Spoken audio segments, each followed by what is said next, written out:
สบายดีหมดทุกคนยินดีต้อนรับเข้าสู่เรียนภาษาอังกฤษแบบง่ายๆตามสไตล์ San English Channel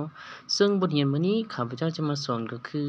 การฝึกเว้าฝึกอ่านพร้อมกับคำแปลไปนำกันเฮามาเบิ่งกันเลย Life is fun ชีวิตมันม่วนหลาย Love is blind ความรักเฮ็ดให้คนตาบอด Sleeping early is good การเข้านอนไวมันดี is free มีของฟรีบ่ How is your work เวียกของเจ้าเป็นแนวใด Is he a teacher ลาวแม่นอาจารย์บ่ She is curious ลาวสงสัยหรือว่าลาวอยากรู้ He is about my size ลาวซ้ำตัวกับข้อยบ่หรือว่าตัวของลาวซ้ำกับข้อยบ่ It is a good day มันเป็นมื้อที่ดี It is long story มันเป็นเรื่องยาวหรือว่ามันเป็นบทเรื่องที่ยาว I'm sure หรือว่า I am sure ข้อยมั่นใจข้อยแน่ใจ I am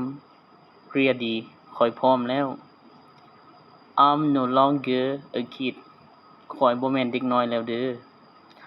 I'm proud of you ข้อยภูมิใจในตัวเจ้า I'm not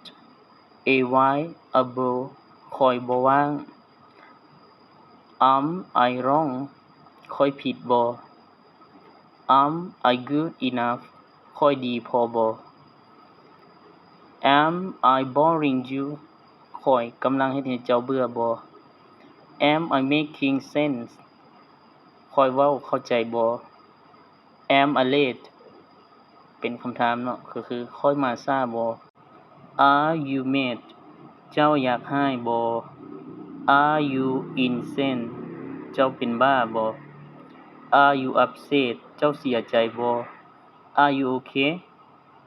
เจ้าเห็นดีบ่หรือว่าเจ้าโอเคบ่ Are you against it เจ้าบ่เห็นแก่ตัวบ่ 11 people are missing 11 คนบ่ที่หายไป We are used to it พวกเราเคยแล้ว We are certain พวกเรามั่นใจ We are good friends พวกเราเป็นหมู่ที่ดี We are leaving พวกเรากำลังสิไปเด้อ